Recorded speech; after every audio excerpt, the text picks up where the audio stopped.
itself. So we're beginning again in earnest, but I'm not going to restate everything. It has been a terribly crazy day. Kind of cause for a little bit of soul searching, a little bit of what is the point in the whole thing. But I came to a realization while I was watering my perfectly legal cannabis plants that I was around before I was using Bitcoin. And Bitcoin was around before segregated witness. And so, it's not like something so devastatingly huge has changed that those things are going to change. So I think I'm all right with it. As long as Bitcoin's Bitcoin, cool. But I did come across today one of the biggest problems with cryptocurrencies.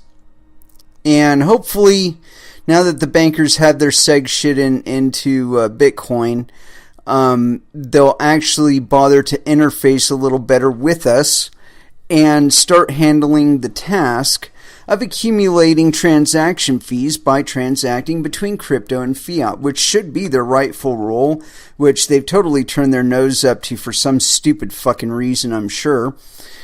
But yeah, we're gonna be talking a little bit today about my latest experience with the Bitcoin kiosk and how it differed so vastly from the last time.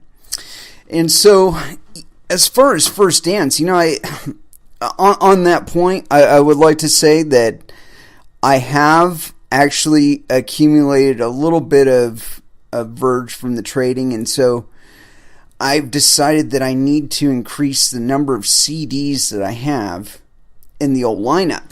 And so I got a way that I would like to kind of involve y'all in the whole process of the coin metal thing here. I know some of you guys like metal out there, or at least a lot of you guys like metal out there, I would hope. And that being the case, some of you who like metal, but like dig bands I have never even heard of, you're not finding a whole lot of purchase here. And I can certainly understand your dismay with that. I feel the same way when I listen to regular radio stations out there and I don't hear Crowbar, and I don't hear Pantera, and I don't hear Sepultura, and I don't hear Metallica or Megadeth or Meshuggah or any of the other lovely bands that I like to play on this show because they don't get airtime elsewhere. So with that in mind, I'd like to extend to you an invitation, either on YouTube or Facebook or Twitter, or now I'm in Telegram even. And as much as I objected to that one, or IRC even, and like, if there's an album out there that you love, I don't mean like, everybody has songs they quote unquote like, that they tap their toe to or whatever. I want the song and the album of the band you love. Like the song that you bought the CD for because you loved it so much, and you found out you loved the rest of the CD just as much, and you bothered to remember the song before the song you love because when it comes on, your heart rate goes up 10 beats per second because you know that the next song is the song you really love. I want to know the song and the album, and I'd like you all to post that either on my Twitter or my Facebook or my YouTube. But hey, if you're listening to this recorded, because it is being recorded now, I want you to on the YouTube channel, I want you to put in the comments and shit the song and the album that you quote love. Love, you wanted to get the song title tattooed on you, or maybe even the album cover from the song, that has the song on it. That's the one I want. And especially if you've never heard it on the radio. I especially want it if you've never heard it on the radio. If you've heard it on the radio, I won't hold it against you because, we have heard Master of Puppets in the wild. It has happened. We've heard Peace Sells. It's happened. And these are both songs I quote-unquote love. So we know it happens. But I want the song that you never hear on the radio. That when you do turn on the radio, you're pissed that you don't hear it. You know? That's the shit that I want to know about, that shit that you love, that's like that to you, and maybe we'll play it on the show if I like it too. So, with that in mind, let's go ahead and fuck it. There's so much confusion going on right now about what's been activated, what BIP means, what and whatever. I'm gonna go ahead and throw it in. Annihilator, word salad, here on Coin Metal.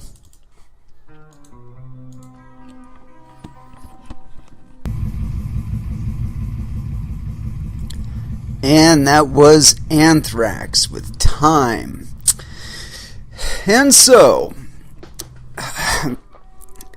been having this feeling, and it's lasted pretty much the entire time I've been in crypto, that there's this mission, and that's to get the best interface possible between cash and Bitcoin.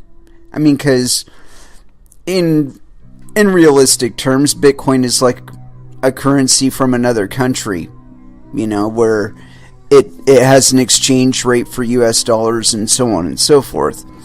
And I think that's one of the problems, is that I don't think that a lot of people have gone about addressing it in that way. That, I mean, it literally is like, you know, Satoshi Nakamoto was like an alien from another planet, and he gave us their monetary standard, and like it's like, here, check it out. You know, managed to convert it over to C code, and here we are. But anyway, yeah, the biggest mission with regard to cryptocurrencies is being able to use them as quote unquote money. I mean, that's why I got into cryptocurrencies. I didn't get into cryptocurrencies to find a better way for banks to settle their transactions. I got in to find a better way to settle my transactions with other individuals. And I mean, why this is so difficult for banks, or why they have some sort of resistance to trying to interface with cryptocurrencies in this nature is beyond me. I mean, other than the fact that they can't just synthesize volumes of it at will, you know, and quote-unquote loan them to people, I can see a lack of appeal there. Also, the public blockchain, which they're not going to have to worry about any longer, at least I don't think. You know, that's kind of a hang-up for them, that there's only ever going to be 21 million of them and all that business. But otherwise, I don't see that there's any kind of reason for a kerfuffle with regard to cryptocurrencies. And why banks haven't sought to make honest cryptocurrencies is beyond me as well. I mean, really, if you were a good bank, if you were a good company that was good to bank with, why wouldn't you? Why wouldn't you offload the cost of maintaining your transactions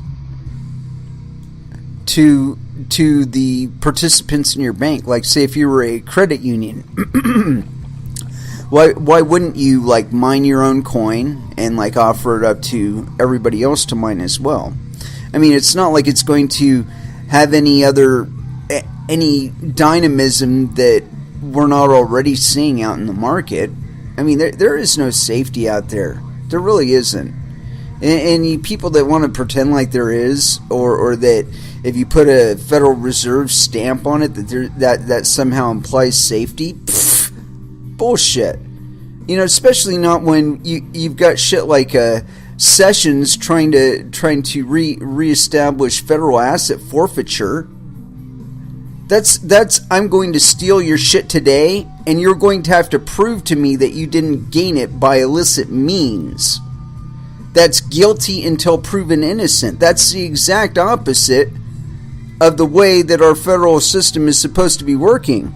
We're supposed to be operating under the principle here of innocent until proven guilty, not steal my shit and treat me like a fucking criminal until I can prove I'm not one.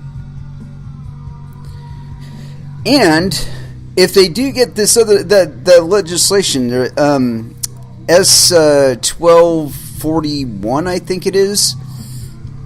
I did a live reading of it on the show, and it is. I swear, it's like it was really put on the desk of a congressperson in North Korea, but like somehow or another, it like time warped and like telekinetically just zapped, and it went from North Korea over to the U.S. Congress, and they were holding it there, voting on it, or getting ready to vote on it or consider it. Because let me tell you. You want to talk about draconian? That shit is draconian.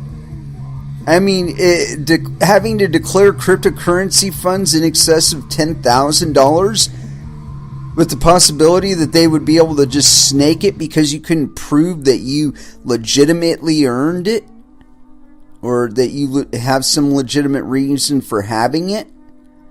I mean, come on now. You know, I was talking to McAfee. He was mentioning the Wireshark. For those of you who are unaware, the Wireshark, basically, it spoofs a cell phone tower. It spoofs a cell phone tower, and your phone can't discern between it and a cell phone tower. And so it's bouncing signals back and forth between the Wireshark and your fucking phone.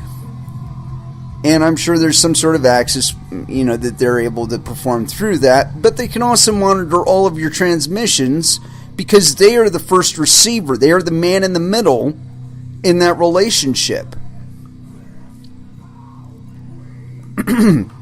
So now imagine that. You're trying to send a Bitcoin transaction. It gets picked up by the Wireshark.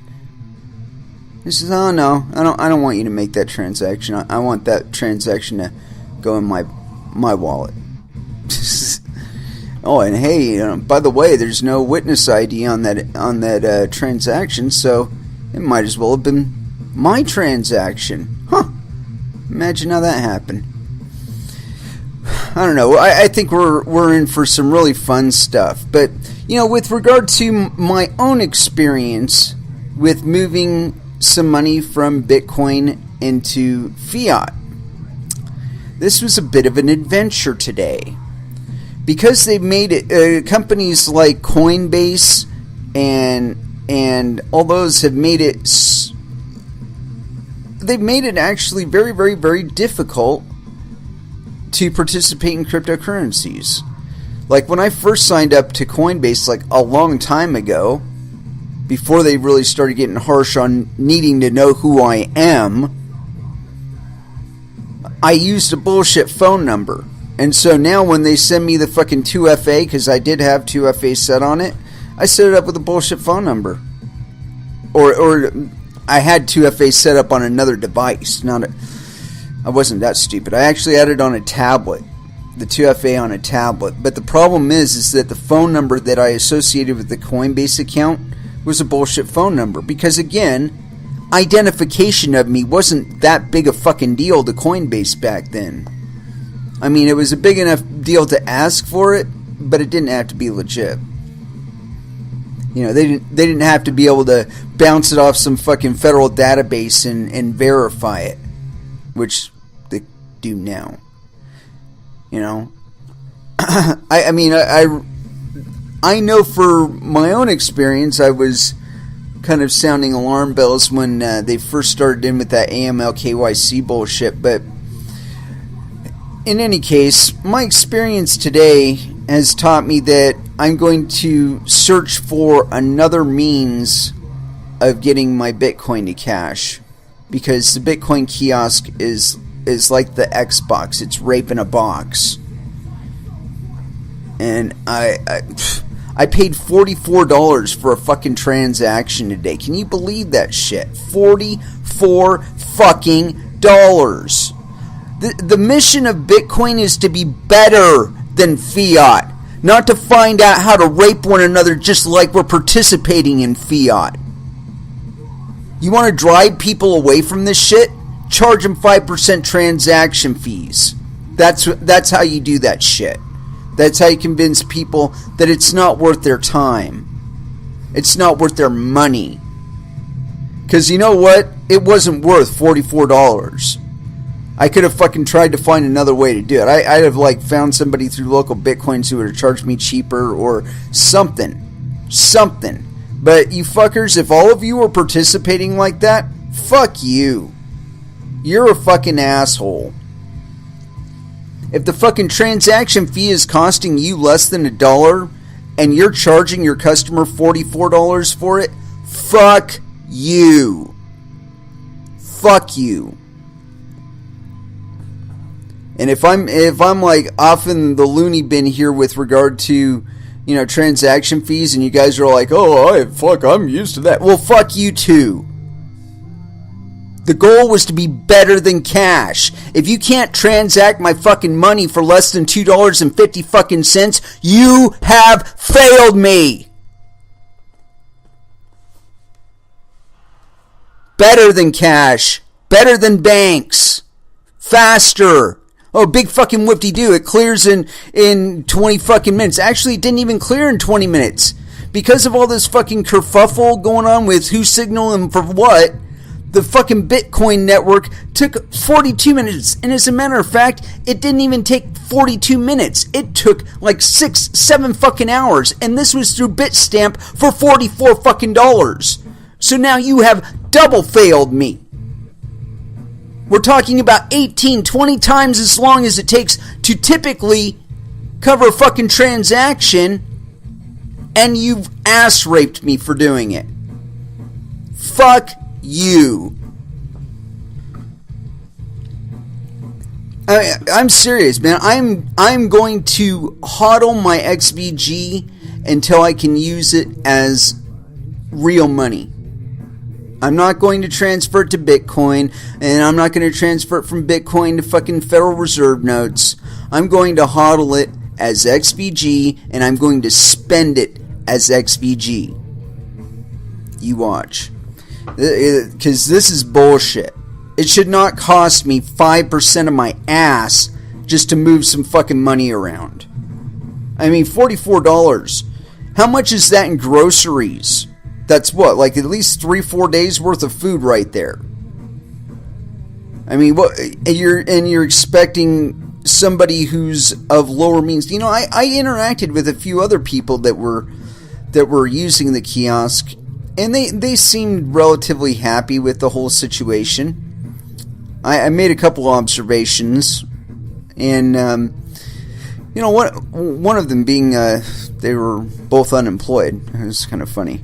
One of them was buying some Litecoin, which was interesting. You could do that from a kiosk for cash.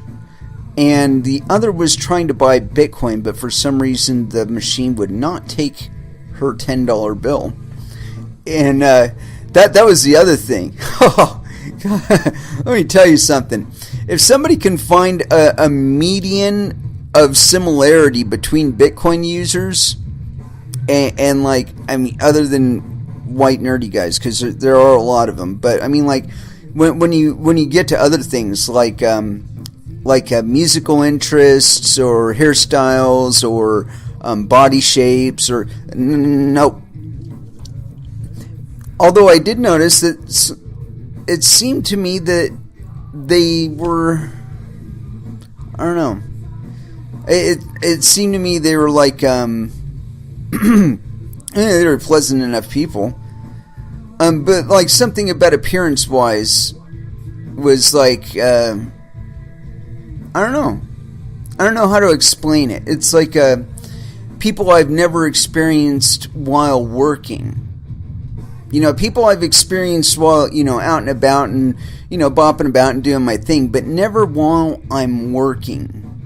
Like, you know, it's like when you go and you try and get a job, they've got like a standard fit, you know, and if you're just like a little bit too far out on this side and a little bit too far out on that side, you know, like your hair's too long or you're a little bit too tall or, you know, you got a few extra pounds or, you know, something like that, you know, that would just, it's just a little bit too much and it takes you too far out all the way around on these different traits, you know, and these people were like that. I mean, there wasn't anything like wrong with them per se, but like one of the gentleman was kind of tall, but they weren't, and they weren't unpleasant. And that was the other thing. They're very, very pleasant people.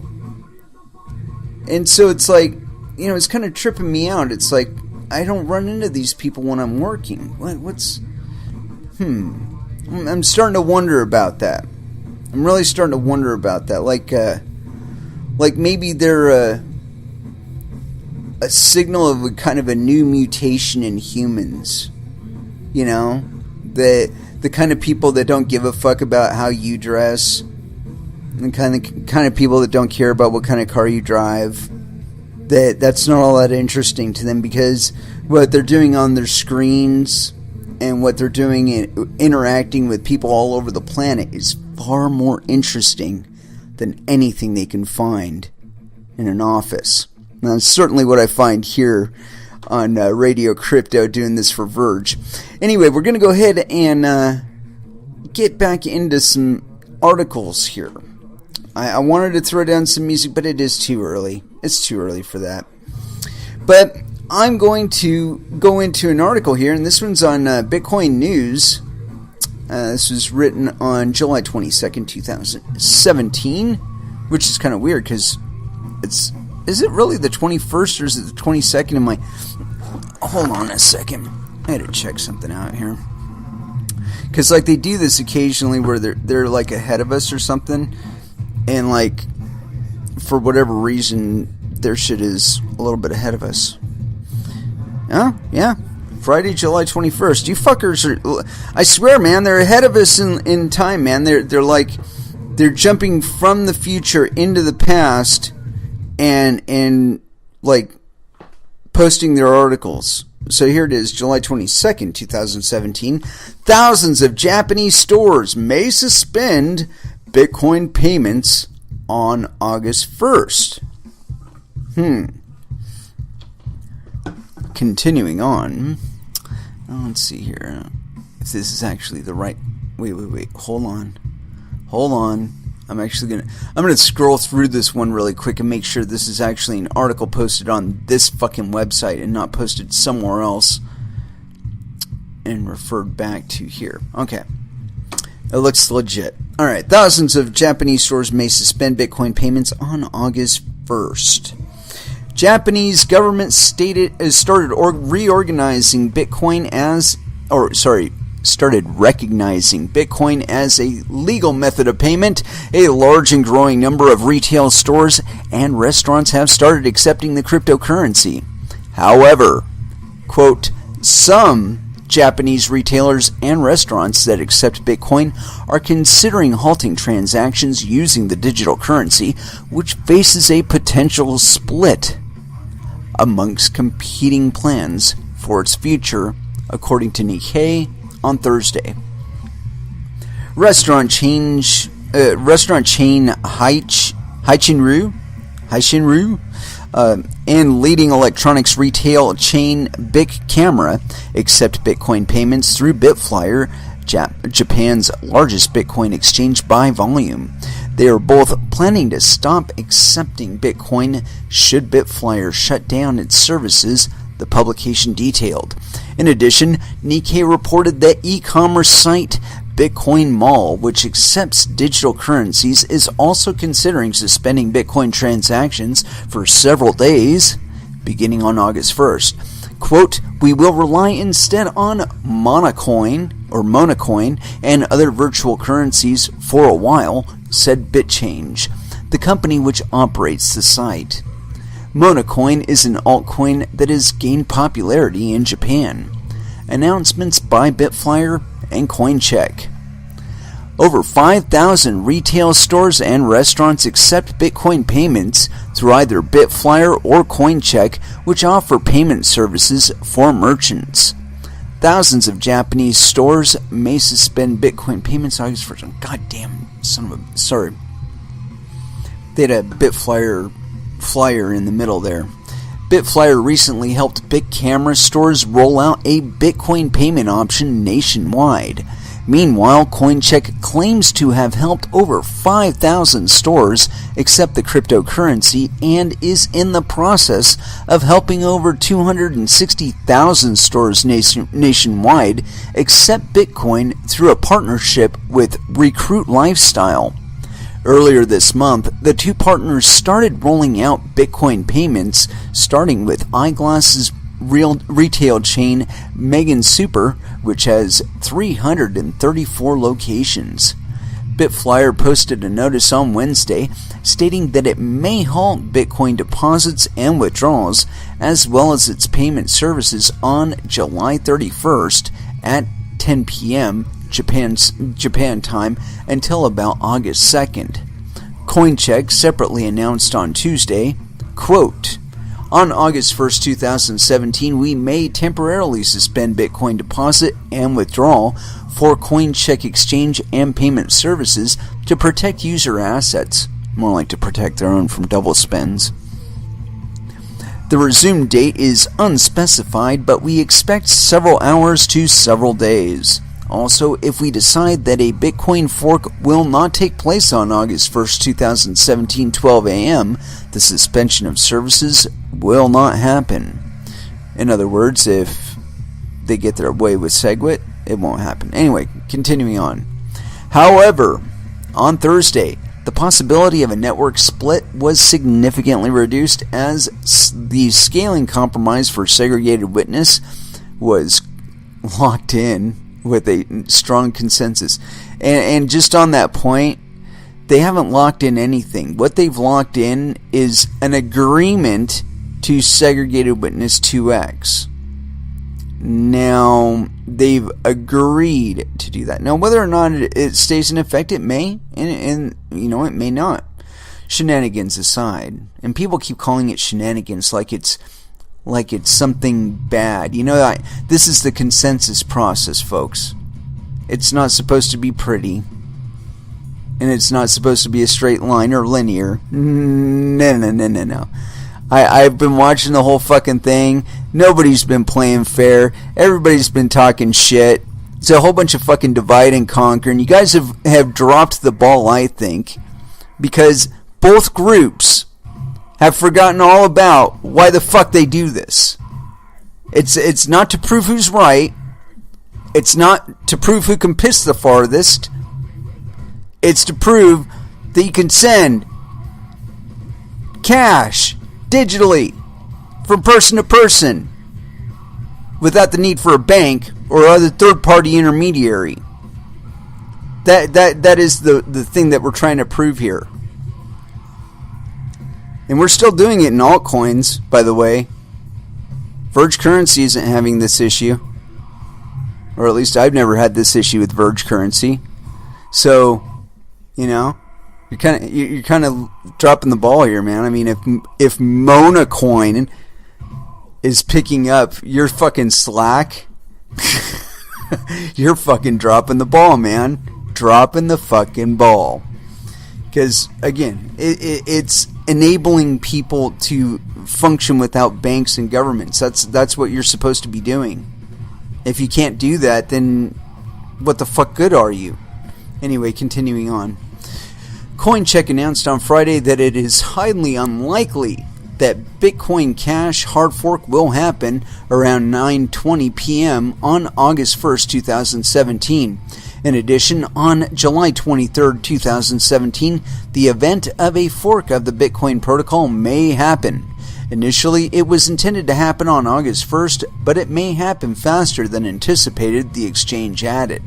However, the suspension of services will not happen if Coincheck decides that a Bitcoin fork will not take place.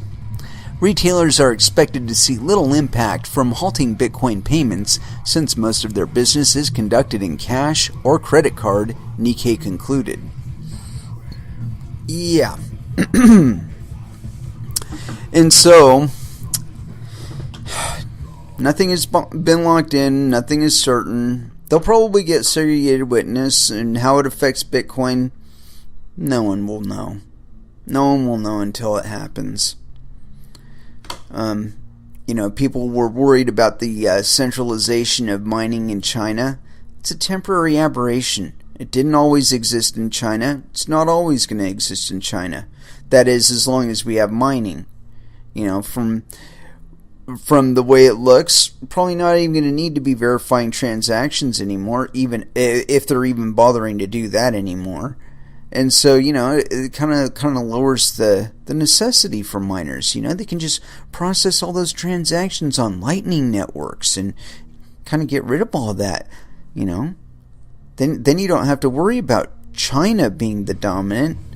Then you can worry about Chase Manhattan being the dominant, or U.S. Bank being the dominant, or Goldman Sachs being the dominant. Don't you feel better with the idea that Goldman Sachs might kind of lobby to kick everybody who's currently in Bitcoin mining out of Bitcoin mining? That sounds like such a wonderful idea, doesn't it? Anyway, that's just my perspective on how Lightning Network is going to affect Bitcoin. We have yet to see that on any other altcoins, so I could be completely blowing out my ass here. But I have a very suspicious mind, and that's what we're going with here. Anyway, let's go ahead and throw down a little bit of music. And what to throw down? That's always the question. Conquering by Crowbar here on Coin Metal. And that was Acrid Placidity by Meshuggah. Yeah, I had to engage in a little bit of acrid placidity myself, Anyway, kicking back on down into articles here. Yeah, thousands of stores may suspend payments. Tough stuff. And to think we don't even really have to go through that. This is all because some people wanted something that a lot of other people don't want, and there we go, and here we are. But, like I said, we'll see. I've got high hopes. I've seen Bitcoin endure far, far worse as it's gone along, and so, I think it will yet surprise us. It may not be the total dystopian tool of oppression that some imagine it may morph into. And if so, there's always Verge, right? Anyway, back on over to the surveillance state. I caught this one on my Twitter feed, and I'm just like, oh shit, I'm probably going to cover it. But should I cover it first? Or, oh man, that's tough. Fuck it, we're going to do it. Researchers crack satellite phone encryption with new attack.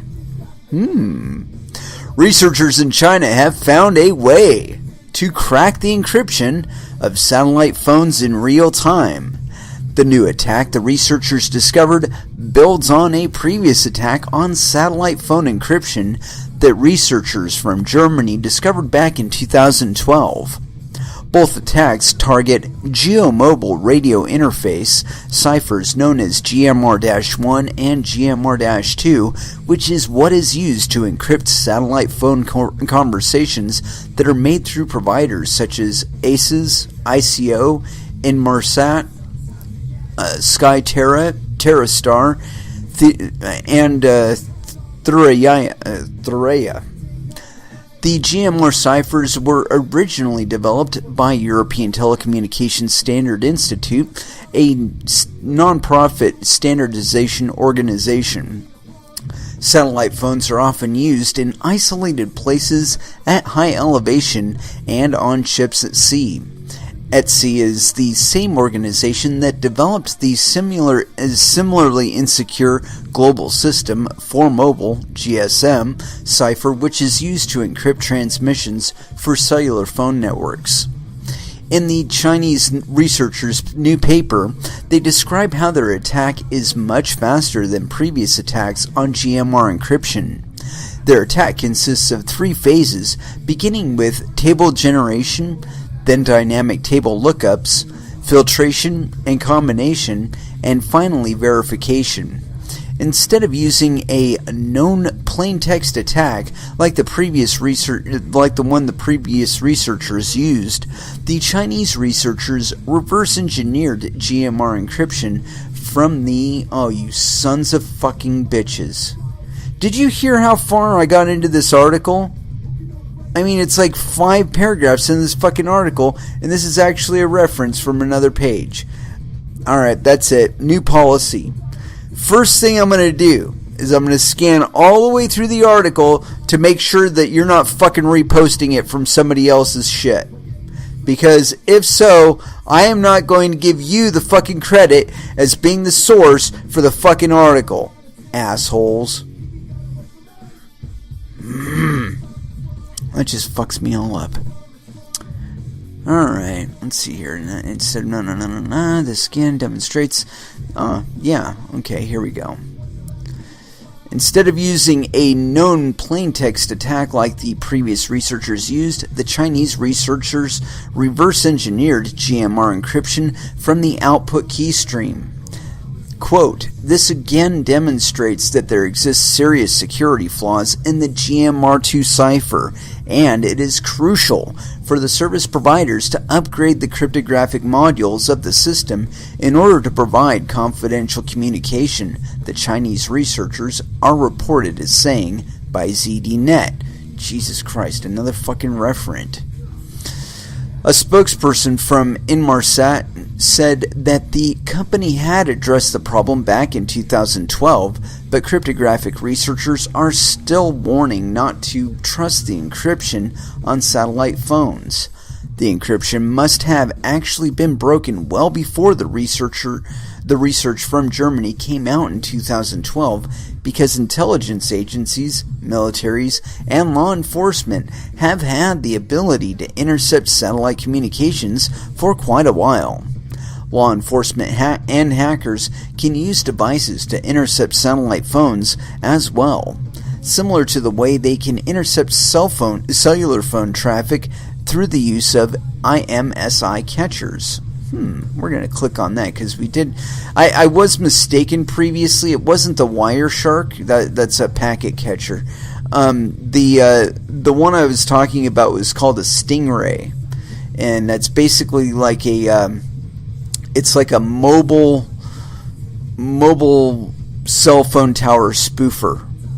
You know, cops can do it from their cars and shit. Anyway, continuing. Which are more popularly known as stingrays. Intelligence agencies from Five Eyes countries such as United States NSA and NRO and the United Kingdom's GCHQ have been listening in on satellite phone conversations for decades through their Echelon surveillance program. In 2008, the Israeli Ministry of Defense gave approval to Elta Systems Ltd, a branch of state-owned Israel Aerospace Industries Ltd, to export the EL/K-7099 portable satellite interception device. The EL/K-7099 can intercept satellite phone calls made with L-band satellite providers such as Globalstar, Inmarsat, Iridium, and Thuraya. The EL/K-7099 is portable and utilizes a laptop computer. At the time, a company from the United Kingdom called K9 Electronics was also selling a similar device for intercepting satellite phone communications. The device from K9 Electronics intercepts satellite phones. What the fuck? These people don't know how to write. I'm going to have to add a word or two for him here. The device from K9 Electronics intercepts satellite phone calls made over L-band satellite systems. In addition to being able to intercept satellite data from Asia-Pacific mobile telecommunications satellites. Documents leaked by whistleblower Edward Snowden and published by Der Spiegel show that GCHQ listening post known as GCHQ Buda, which is one of the many echelon listening stations positioned around the world, was intercepting entire country-to-country satellite communications. These intercepts included communications from officials in the German government. In the security analysis published by the German researchers in 2012 entitled "Don't Trust Satellite Phones," they found that another cipher used for some satellite phone traffic encryption called Universal Mobile Telecommunications Systems and the related Wideband Code Division Multiple Access W-CDMA was also vulnerable to being intercepted and decrypted. WCDMA is used by 3G mobile networks, but is also used in Mobile User Objective System, MUOS, of military satellites. It seems clear that if a user plans to talk or text on a satellite phone, they should be using additional encryption that is strong and not already cracked. There are adapters that convert regular Android and iOS smartphones into satellite phones, and if you're using one of those, you can use encrypted voice and text apps such as Signal or Talks to avoid having your communications being easily decrypted and snooped on. You definitely shouldn't trust the basic encryption provided on satellite phone networks. Whew. Yeah, certainly something to pay attention to. I don't use a satellite phone, but you know, it just kind of it's a little bit indicative of how far they're going to surveil our every communication, and you have to wonder, like, who the fuck are these people?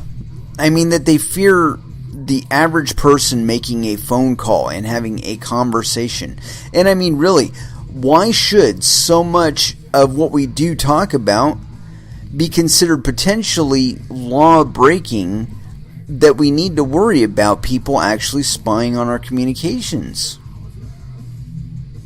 I find it, like, really, really weird. It's suddenly like I'm in an open-air prison where all my fucking mail is being opened and all my communications are being spied on and my every transaction is being hypertaxed. And to what end? To what fucking end? I mean, to me, it bespeaks of desperation, really.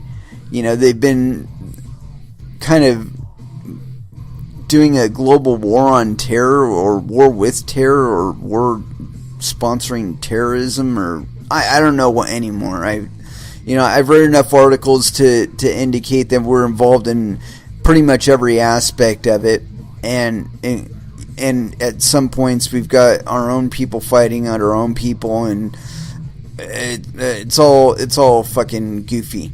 But the thing is all that shit takes money. All the training, all the guns, all the planes, and the logistical support and the tactical support and all that other bullshit, all that shit costs money. And it's got to come from somewhere. And we've been talking about on this show how, they've been replacing people with an entire factories worth of people with robots and shit, right? Well, when you do that, when you replace 3,000 people and you don't have a replacement in your economy for those 3,000 people, like the where that GDP comes from, then it's just gone. Okay, you haven't just made your shit more streamlined and efficient. You've also eliminated a big chunk of revenue, or a source of revenue, that feeds the whole fucking thing. You see what I'm saying here? It's like, the Federal Reserve may wave the magic wand and shit, right? And they may do that to create more money. But if the only people that are circulating that money are like arms manufacturers and bankers, it's no good to anybody in the rest of the economy. If they don't have that liquidity, they can't spend it. You see what I'm saying? And so if I don't earn the money, I can't have the money to spend the money for it to be taxed, to afford the guns for the mercenaries in Syria. There's a connection there. And I think that's That's one of the reasons why they're so desperate to get into regulating cryptocurrencies, is because, oh shit, a few $1 billion is leaking out the sides of the economy. We better figure out a way to tax that. We're running out of ammo in Syria here. What the fuck? You know, like I said, it's all got to come from somewhere, you know? And if you're basically maintaining a security force in Afghanistan so you can maintain the poppy output, so you can maintain your heroin epidemic, so you can maintain your money that you've got to pay for your mercenaries, but your addicts are dying and they're unemployed and they can't steal enough from one another to keep your shit going. So, oh my God, what's this Bitcoin thing? It's worth $100 billion. We better figure a way to fucking stick something in there, siphon off some of that fucking money, man. We're running low on ammo here. You think it's a fucking coincidence that Syria's slowing down right now? Fuck no, it's not a coincidence. And it shouldn't be slowing down. If anything, it should be speeding up. All that economic activity from all those kids flipping burgers. Oh shit, you've replaced them with fucking kiosks now. Oh no, you replaced them at Walmart with kiosks. Oh shit, where's that money gonna come from? Oh fuck, they're only buying food now. Why are they only buying food? Oh yeah, it's because we issue fucking food stamps. That's why they're buying food. They can't buy fucking cars on food stamps. They can't buy houses on food stamps. How the fuck are we going to get property taxes out of them? How the fuck are we going to get car registrations out of them? No wonder they're taking the fucking bus. And they want the fucking Hyperloop. It's all connected, folks. You can't make it so efficient on one end that it can't sustain the other. I mean, come on now. You know, you're not going to be taxing your fucking white collar people enough to be able to afford it. It's all on us. It's all on us little monkeys to cover it all, man. We got to make it all happen, and we can't do it, dude. We can't do it. I mean, we're having a little glimmer of hope here in Oregon because, you know, we got legal cannabis here. And that's doing something about our unemployment. But, like, the thing is about this state is, like, whenever there's a recession, we're the first into it. And, like, whenever there's a recovery, we're the last into it. And so it's like the period of economic recovery in this state is like, it looks like Bitcoin going to the moon on a chart, you know, where it's just like flat, flat, flat, boom! Flat, flat, flat, boom! You know, and then it goes back down again, you know, precipitously downward. And it's really funny to me because it's like, what seems to happen is like, everybody's like, oh yeah, you know, I want to move to Oregon. I want to like retire, move to Oregon, and like, yeah, I want to retire, move to Oregon. And they move up here, right? And then they find out there's no jobs. And then they find out that, like, the only thing keeping everything going is like the weed, basically, and like, you know, servicing one another's cars and working at a fucking burger flipper place or selling one another's cellular service or some shit like that, you know. And then they're like, oh gosh, it kind of sucks up here. I think I'm gonna move somewhere else. And they do move somewhere else, and then their house sits fallow here, and we're left to deal with it. I mean, if you go far enough up some of the roads up here, you can see detritus from the previous logging boom. You know, I think in like the 1950s, before they cut down all the fucking trees up here, they had this mad logging boom up here, and there's all kinds of houses and shit that used to be up here. There's a lake over here, Dexter. And on some clear days, if you're in the lake, you can actually see foundations from houses that the lake perpetually covers now. Because there used to be a town where the lake is now. Because during the logging boom, you know, as a matter of fact, you've probably actually seen Dexter. If you've ever seen Animal House, you've seen Dexter. The Dexter bar, that place where the black guys are singing, and that's still there. Although I don't think there were any black people back then in Oregon. I'm pretty sure it's pretty white up here back then.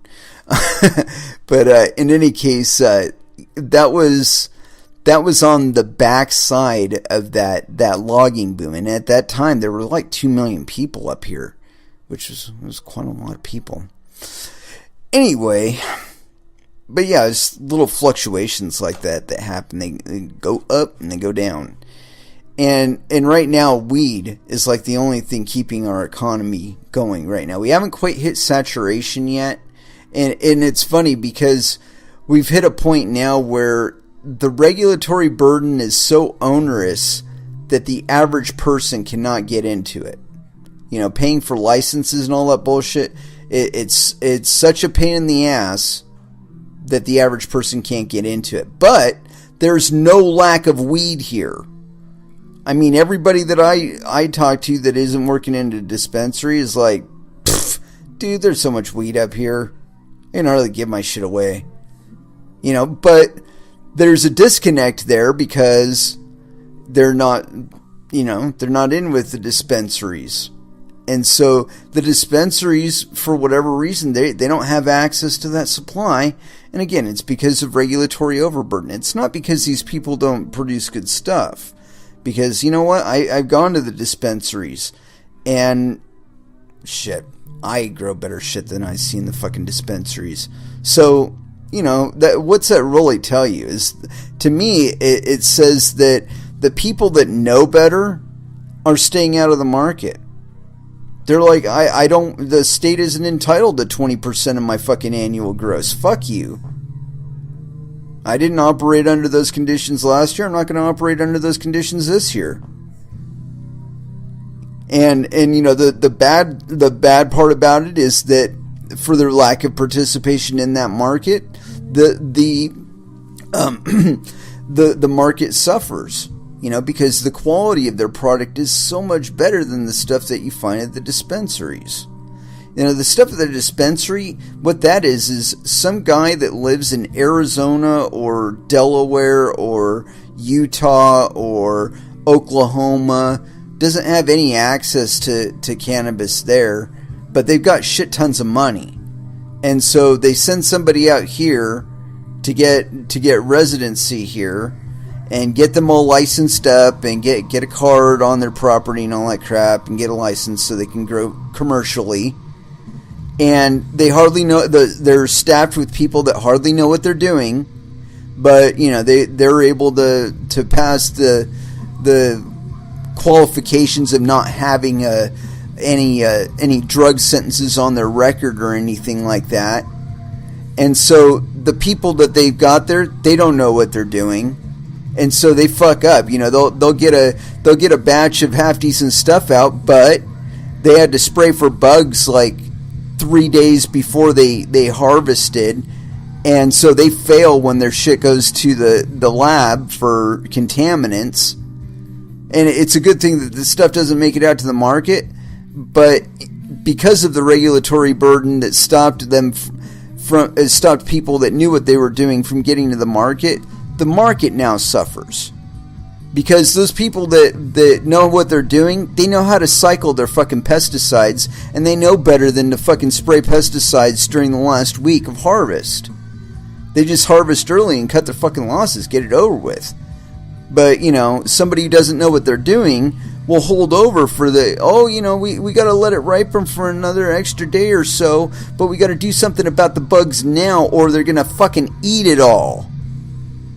And so they'll spray it 3 days beforehand, and they'll have 20 pounds of half decent looking stuff, but because it's, you know, 10 or 20 parts per million too heavy on DDT or whatever the fuck they were spraying their plants with, the stuff fails at the lab, and now that stuff doesn't go out to the market. But you know, they got enough money that they can suck it up. You know, the guy that knows what the fuck he's doing, he doesn't have that kind of grace factored into his shit.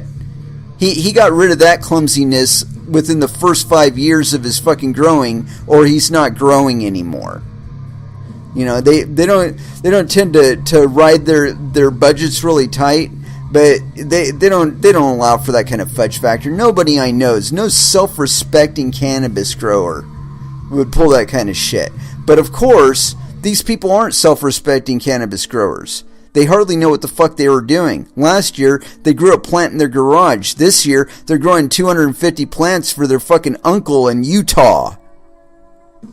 So do they know how to cycle their shit? No. And like I said, the market suffers at large, and again, because of regulatory overburden. Because the state just has to fucking know about every fucking gram of product that you produce, and make sure that they have taxed you appropriately for the production of every fucking gram of it. Because of that, because of those expectations and those fears on the part of people that do know what the fuck they're doing, we have this issue where we got a state awash in fucking cannabis and bare shelves at the fucking dispensary. So at some point or another, you gotta really take a hard look in the mirror, and really wonder what of your regulatory burden is absolutely necessary to maintain the function and health of the market, and where you might have overstepped it. Maybe lower that initial burden to a $50 fucking license. Something that the average person could maybe scrape together. Get them off the street. Get them doing something productive. Anyway, let's go ahead and throw down a little bit of music. I'm feeling the mood. Metallica. Battery. Here on Coin Metal.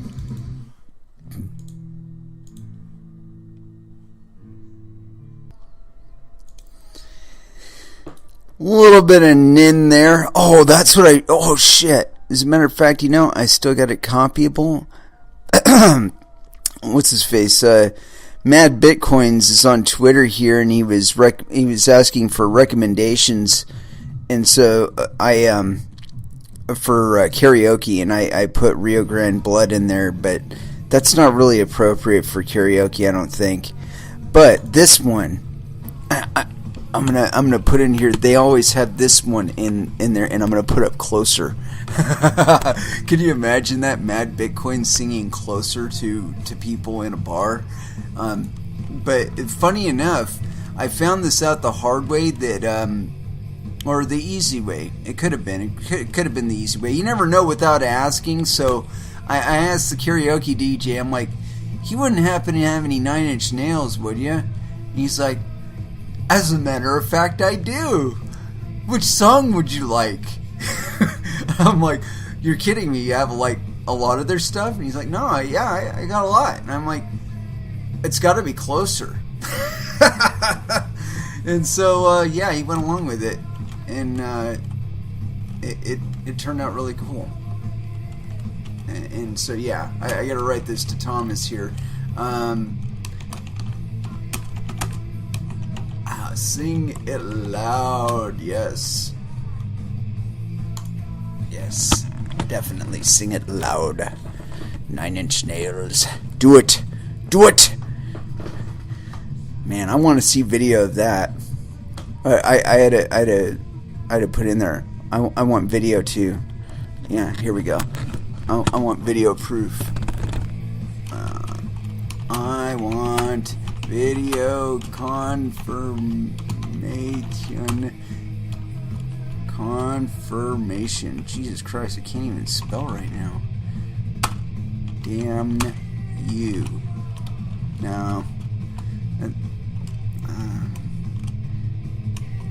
Damn you is probably a little bit much, right? I want video confirmation though.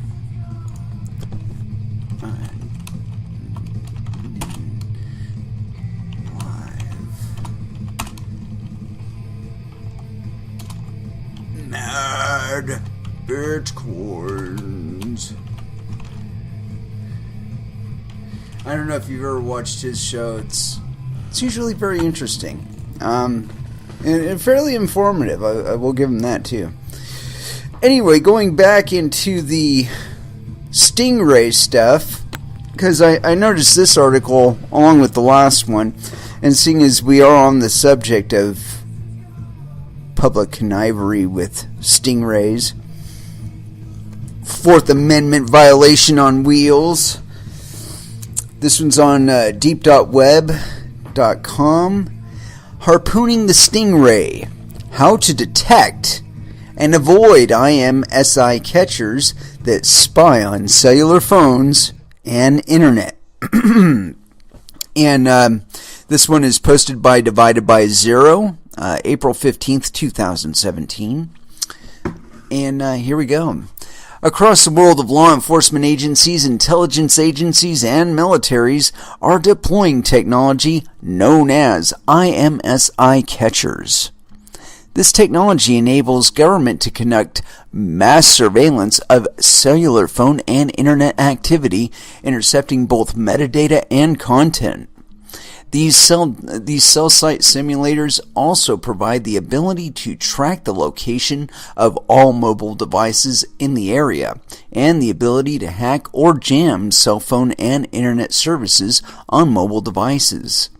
The IMSI catchers intercept calls and data using a man-in-the-middle attack by acting as a fake cell tower, fake GSM base station, which mobile devices in the area see and connect to. Some of the more well-known IMSI catchers or cell site simulators are Harris Corporation's Stingray, Kingfish, and Hailstorm, and Boeing Digital Receiver Technology, Inc.'s DRT box. These fake base stations are often placed in vehicles and even loaded onto manned and unmanned aircraft. Mobile devices like smartphones and tablets operating in the same area as an IMSI catcher will be victims of the surveillance, as these surveillance devices do not only target individual mobile devices, they also indiscriminately intercept communications from all devices in the area. In the United States, local, state, and federal agencies have been caught conducting mass surveillance with IMSI catchers without first obtaining a warrant. This isn't just government that is using these mass surveillance tools. Identity thieves have also been known to use IMSI catchers. Fortunately, there are solutions available that enable people to detect when an IMSI catcher like the Stingray or the DRT box is in use in their area. While there are several expensive closed-source hardware solutions available, free and open source software and hardware solutions also exist. One open source software project designed to detect IMSI catchers is AIMSICD, or Android IMSI catcher detector. It's AIMSICD. So, yeah, Android IMSI catcher detector. The AIMSICD has been in development since 2012 and is still experimental software and is still in the alpha stage of development. Users should expect some false positives and false alerts. The app is not available from the Google Play Store, but can instead be downloaded from GitHub, F-Droid, and Aptoid. AIMSICD aims to detect and avoid IMSI catchers through a variety of different methods, including checking tower information consistency, monitoring signal strength, detecting femtocells, and checking for silent SMS. The app also helps users avoid legitimate cell-based stations that use poor encryption or which don't use encryption at all. 6 color-coded icons are used by the app to display the current threat level. When the AIMSICD displays a green icon, it means no threats have been detected and is using A5/3 encryption or better. A yellow icon being displayed represents a medium threat level, where new base stations may be operating in the area or which are using less secure encryption. A high threat level is represented by an orange icon, which means an IMSI catcher is actively tracking users in the area. The red icon alerts the user that the threat level is dangerous and has detected that an IMSI catcher is actively tracking your device. The app's black icon features a skull, which means that your device is actively being manipulated remotely. AIMSID gathers the location information of cell towers from OpenCell ID. However, the OpenCell ID project is being shut down, and the current maintainer is seeking to find someone else to maintain it. It appears AIMSID is still being maintained, but has yet to release an update which implements another service to use for cell tower information. AIMSID requires a rooted Android device in order to be able to function properly. StingWatch, another app for Android that is designed to detect IMSI catchers, does not require a rooted device. Like AIMSID, StingWatch is also a free and open source software solution for detecting services like the Stingray, or detecting devices like the Stingray, but unlike AIMSID, StingWatch is available on the Google Play Store. The German SR Labs also has an open source project to detect IMSI catchers called Catcher. Catcher requires an Osmocom phone and a computer running Linux. SR Labs has a second open source project for detecting IMSI catchers called SnoopSnitch. The SnoopSnitch app requires a rooted Android device which has Qualcomm chips. The app collects data from your radio chips to passively monitor for IMSI catchers, but the app also allows users to conduct active tests where the app places calls and sends texts to collect more data to detect IMSI catchers.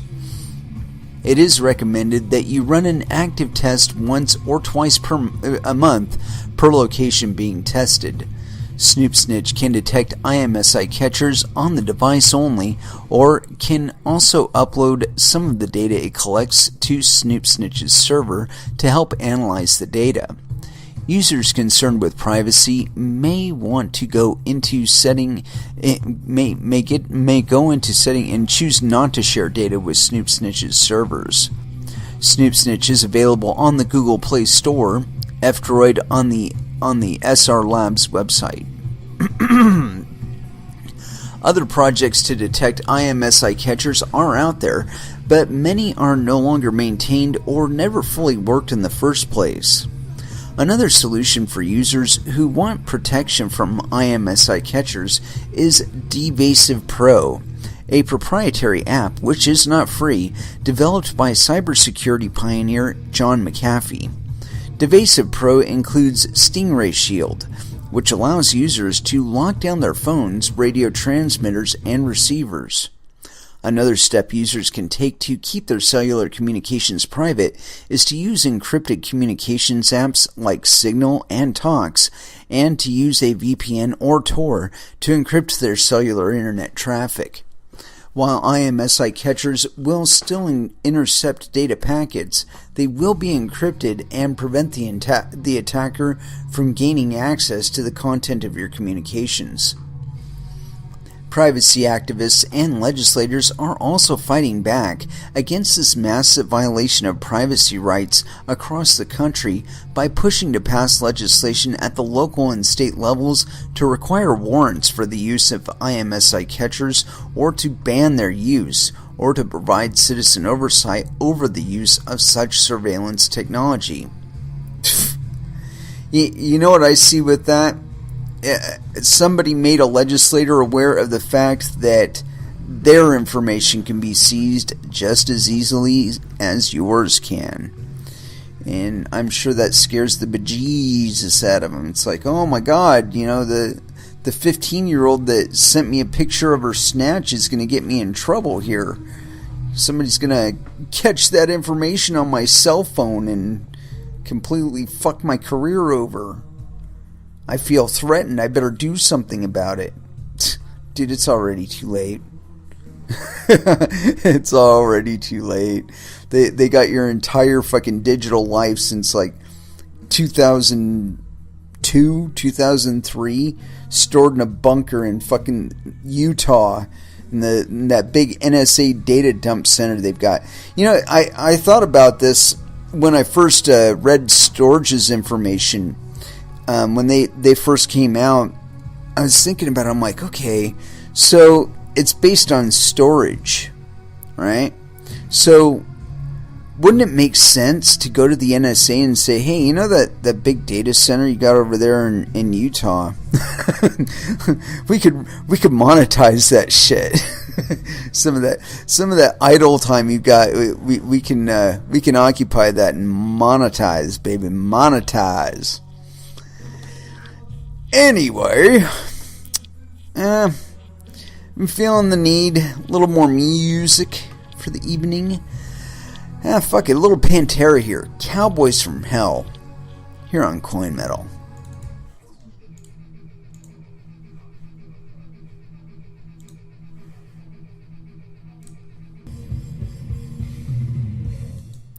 And that was Slayer Live Undead.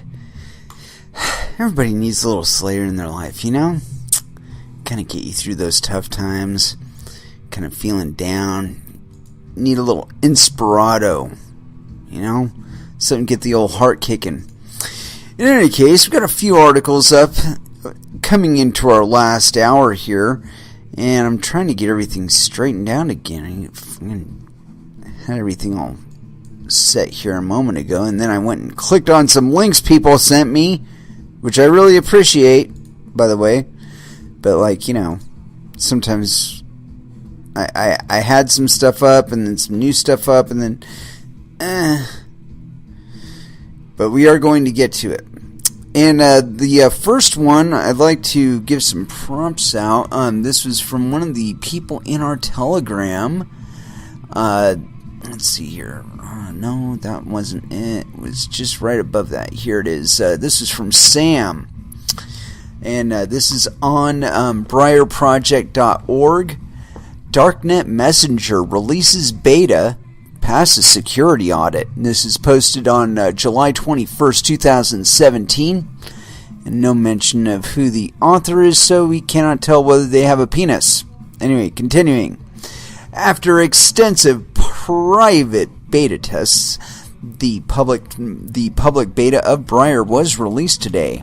Briar is a secure messaging app for Android. Unlike other popular apps, Briar does not require servers to work. It connects users directly using a peer-to-peer network. This makes it resistant to censorship, and it allows it to work even without internet access. That's awesome. The app encrypts all data end-to-end and also hides metadata about who is communicating. This is the next step in the evolution of secure messaging. No communication ever enters the public internet. Everything is sent via the Tor anonymity network or local networks. With today's beta release, the Briar team also publishes the results of an independent security audit, PDF, that was performed by Cure53, who are known for their audits of SecureDrop, CryptoCat, and Dovecot. 6 testers took a total of 13 days to look for flaws in Briar's cryptographic protocols and codes. In their report, they state, quote, the quality and reliability of the app's source code was rather exceptional, and highlight, quote, a good understanding of vulnerability patterns and threats. All issues found by the audit have been addressed in this beta release. The report concludes that Briar is, quote, is able to offer a good level of privacy and security. In other words, the Briar Secure Messenger can be recommended for use. Briar's development team is looking for feedback on today's beta release. You can submit your feedback anonymously through the app or publicly in the project's issue tracker before the final release. Changes to the peer-to-peer protocol are expected, so users will not be able to migrate their accounts to the final version. For security reasons, their accounts and data will expire with the beta. That's kind of a bummer. You'd want to keep it going, wouldn't you? In any case, that's terribly interesting. I mean, if you can communicate like that, you can also send transactions or send money that way too. And according to this, without possibility of detection. Good stuff. I like it. This is the kind of stuff that I'm talking about, folks. Where, you know, the internet is kind of showing us that it's going to be utilized as the much feared 1984 panopticon that watches everybody. But I think one of the problems with that universe as depicted by Orwell was this idea that people would not start to pick up on the dissimilarity between the behavior and attitudes of their leaders and what was expected of them in casual society. You know, that people would just accept the idea that, you know, Hillary Clinton can just have people whacked and walk around. I mean, now, whether or not Hillary Clinton has actually, like, had people whacked, I don't know. I don't have video proof. I can't prove that in a court of law. It's suspected, and it's kind of convenient that a lot of people have died. People that could potentially ruin her have died. In quite extensive numbers, I might add. But, you know, I mean, it could just as easily be explained by she's the luckiest person on planet Earth. I don't know. Again, no proof. but when you're digging around in that conspiracy stuff, you do find interesting things. Like that guy Seth Rich, or whatever it is, the guy that was part of the DNC and supposedly the Malta WikiLeaks. And supposedly Assange has actually confirmed that, something he typically doesn't do. But it was something to assuage the fanning the flames of that Russian bullshit. I don't buy that at all, by the way, that the Russians somehow messed up our elections. And give me a fucking break. I mean, I'd look at Hillary Clinton's record in the State Department and what was going on as a result of her decisions in the State Department and what has happened since as a result of her decisions in the State Department to know that I did not want her in the White House. Sorry, history is the best teacher. I did not like her as a first lady. I did not think she did a good job as a senator, and I did not like her job as a Secretary of State. And on that point, really quick, I know John wasn't like planning on running for president again, but when he did run for president, I've said this before and I'll say it again. He was like the only presidential candidate who's living in this century. He was the only one that actually mentioned cybersecurity as a legitimate concern. And what are we facing now? The first year of Trump's presidency, we got fucking ransomware shooting out the butt. I mean, we've had 3 major waves of them so far, and from what I understand, they're still suffering issues in Maersk and in a few of the NHS systems are still impaired because of that shit. So, I mean, really now, I think John McAfee would have been a better choice, honestly, than either Trump or Hillary Clinton. And I don't really care about all of his crazy stuff. I want a goddamn president who we know the man has done coke. Let's get over that shit. I mean, really, if that's the worst thing that can be said about a person is they did some coke, fuck yeah, I want them in the White House. Anyway, continuing on, this one was referred to me by Mr. Soonrock. I'd like to give props where props are due here. And Bitcoin.com. And you guys are probably going to love this. Federal judge sides with Coinbase customer against IRS. And this was put out 18 hours ago by Mr. Kevin Helms. Clearly Kevin has a penis. Although there is no picture, so I'm just going to assume. A federal judge has ruled in favor of an anonymous customer of the Bitcoin exchange Coinbase against the Internal Revenue Service, permitting the unnamed Bitcoiner to challenge the agency's summons and proceed with their case anonymously. Also read, the IRS narrows data requests to Coinbase users that transacted for $20,000. So we're going to definitely be looking into that one next. Judge sides with John Doe 4.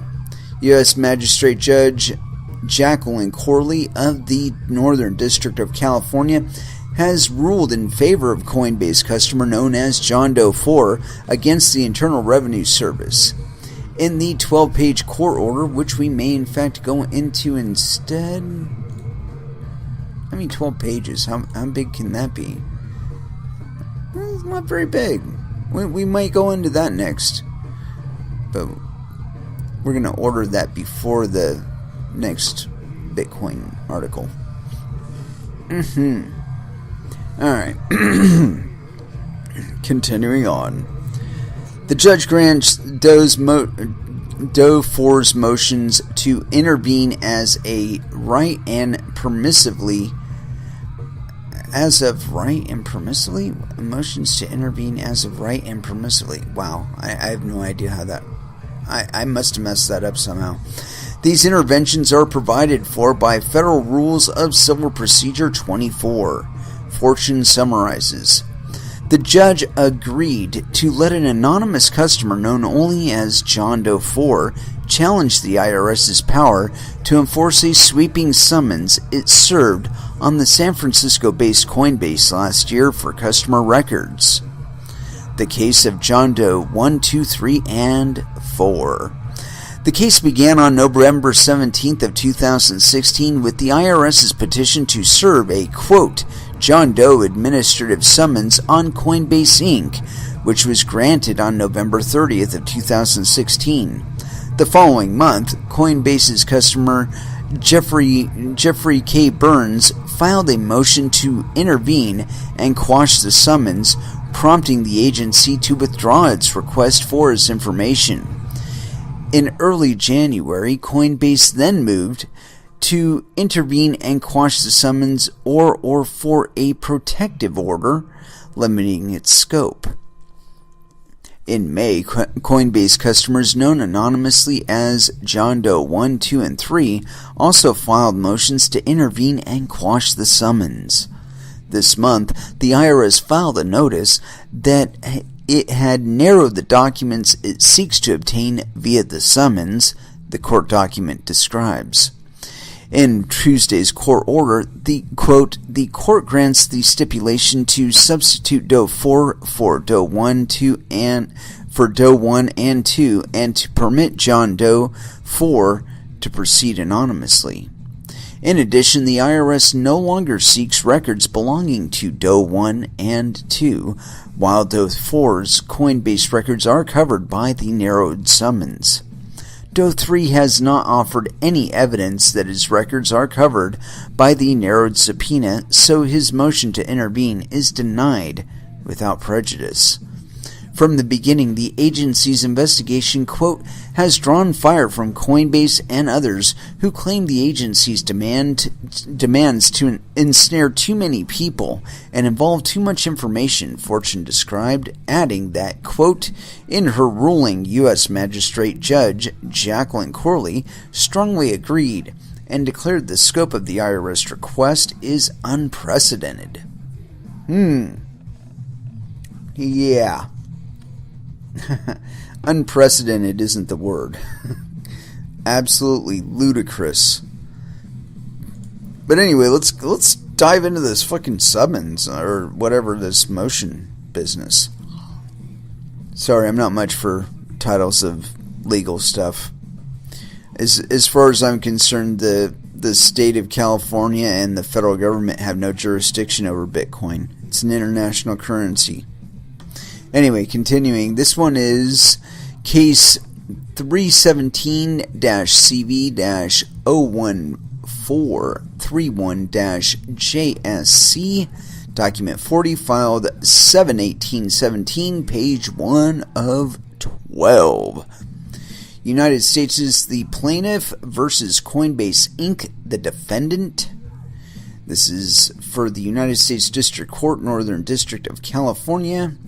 And we've already read off the case number, order, and I guess this is response motions to intervene. Bunch of bullshit there. Alright, here we go. The United States of America has petitioned to enforce the Internal Revenue Service IRS summons served on respondent Coinbase Inc., quote, Coinbase, pursuant to SCUSC weird squiggly 7402B and 7604A, DKT number 1, does 1, 2, and 3, does 1, 2, and 3 moved to intervene and quash the summons, or alternately for a protective order or evidentiary hearing permitting limited discovery. Does 1 and 2 also moved to proceed under fictitious names. The parties stipulated to a scheduling order requesting that the court first determine whether to grant the motions to intervene, which the court granted. Now pending before the court are the motions to intervene. After the court heard oral argument, however, the IRS narrowed its subpoena such that it no longer seeks records belonging to Doe 1 and 2, and maybe 3. Accordingly, the parties stipulated to substitute Doe 4, whose records are covered by the narrowed summons, for Doe 1 and 2, and asked for the court to decide the motion to intervene as if it had been brought by Doe 4 in the first instance. After carefully considering the parties' arguments, including those made orally, the court grants Doe 4 intervention to challenge enforcement of the subpoena. Doe 3's motion is denied, as there is no evidence that his records are covered by the narrow summons, and thus that he has any interest in this action. In March of 2014, the IRS issued Notice 2014-21, which describes how the IRS applies U.S. tax principles to transactions involving virtual currency. And the IRS stated its position: virtual currencies that can be converted into traditional currency are property for tax purposes, and a taxpayer can have a gain or loss on the sale or exchange of a virtual currency, depending on the taxpayer's cost to purchase the virtual currency. On November 17th of 2016, the United States filed an ex parte petition pursuant to 26 USC's weird squiggly 7609 H2, petition to serve, for an order pertaining to the United States to serve a, quote, John Doe administrative summons, IRS summons, on Coinbase Inc., Coinbase Ltd. or whatever. Coinbase is an exchange that deals in convertible virtual currency, operating in Bitcoin wallet and exchange business, headquartered in San Francisco. The company currently offers buy/sell trading functionality in 32 countries, maintains over 4.9 million wallets with wallet services available in 190 countries, with 3.2 million customers served, and with $2.5 billion exchanged in Bitcoin. In 2014, Coinbase grew to 1 million users. The IRS summons, quote, seeks information regarding United States persons who, at any time period during the period from January 1st, 2013 through December 31st, 2015, conducted transactions in a convertible virtual currency as defined in IRS Notice 2014-21. The requested information included: number 1, account, wallet, vault registration records for each account, wallet, account/wallet/vault or owned or controlled by the user during the period stated above, including but not limited to complete user profile, history of changes to user profile from account inception, complete user preferences, complete user security settings and history, including confirmed devices and account activity, complete user payout methods, and any other information related to the funding sources for the account/wallet/vault, regardless of date. Number 2, any other records of Know Your Customer due diligence performed with respect to the user not included in paragraph 1 above. Number 3, for any account/wallet/vault with respect to which the registered user gave any third-party access, control, or transaction approval authority, all powers of attorney, letters of wishes, corporate minutes, or other agreements or instructions granted by the third party such access, control, or approved authority.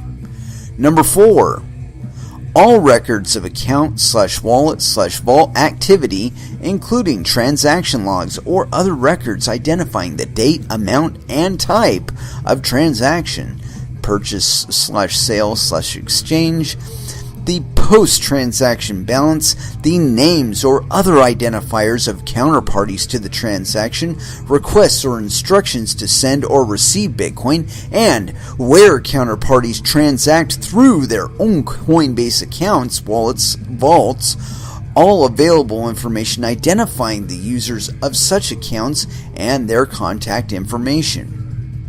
5, for each merchant user which you act as a payment service provider, records of all payments processed, including records of identifying the user of the wallet charged, if a Coinbase user, or the address of the wallet charged, if not the date and amount of the transaction, and any other information that will enable the merchant to identify the transaction.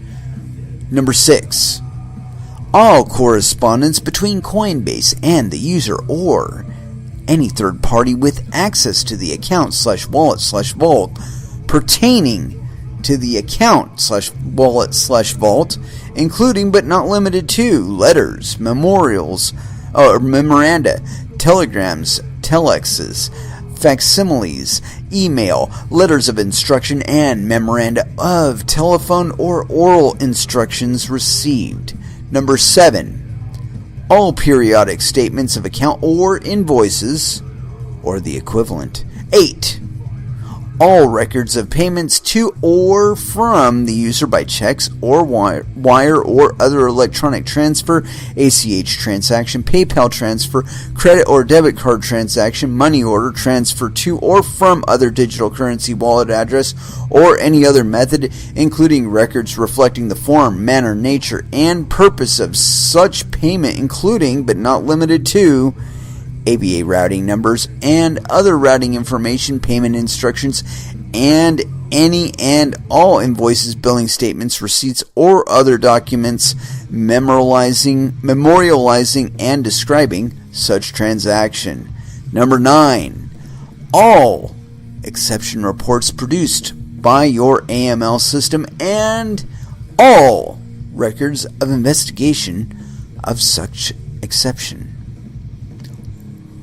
On November 30th, 2016, this court granted the petition to serve the summons.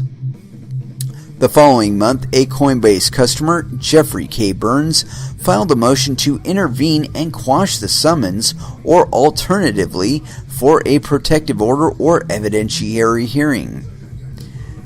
The United States responded by withdrawing its request that Coinbase provide records that pertain to Burns' account and arguing that Burns' motion was therefore moot. The IRS explained that because it now knew Burns' name, it no longer needed his records. In early January, Coinbase moved to intervene and quash the summons and for a protective order limiting its scope.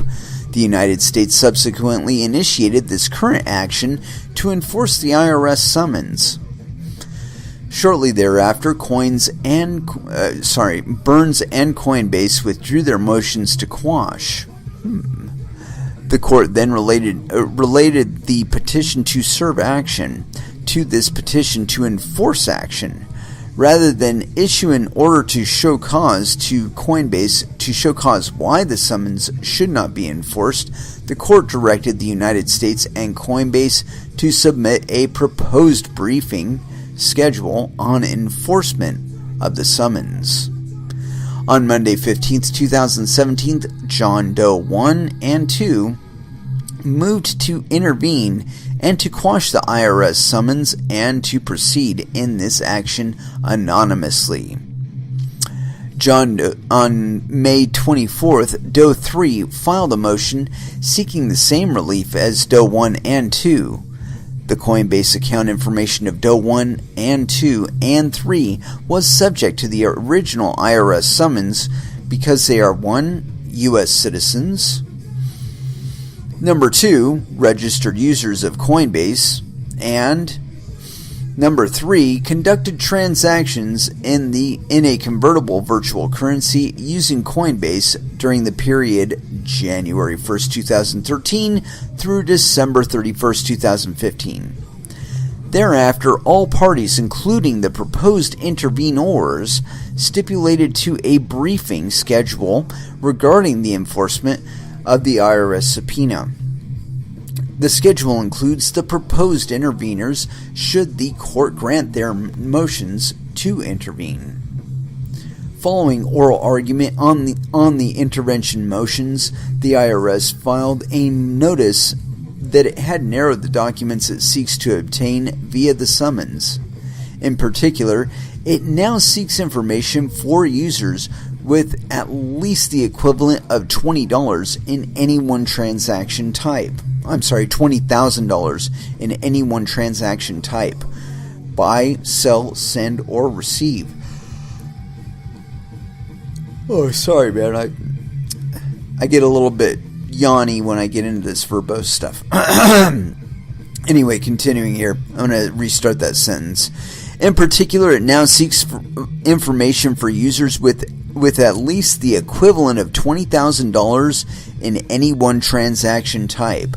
Buy, sell, send, or receive in any 1 year during the 2013 through 2015 period.